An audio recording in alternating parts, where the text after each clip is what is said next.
देंगे। ये देख लीजिए बुश आता है इसमें।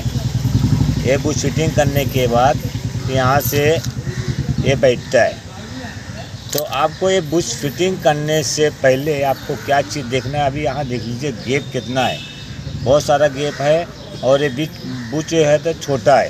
ये देख लीजिए, अगर समझ लो आपने देखी चेक नहीं किए इसमें क्या लगता है, अगर आपने नहीं चेक किया हुआ है बुश, आप फिटिंग कर दिए, फिटिंग करने के बाद थोड़ा दिन चलेगा, चलने के बाद क्या होता है, ये जो बॉडी है, ये कवर है जिसको हम लोग क्लच कवर बोलते हैं, कभी कभी क्या होगा यहाँ जब ताकत लगता है तो टूट जाता है।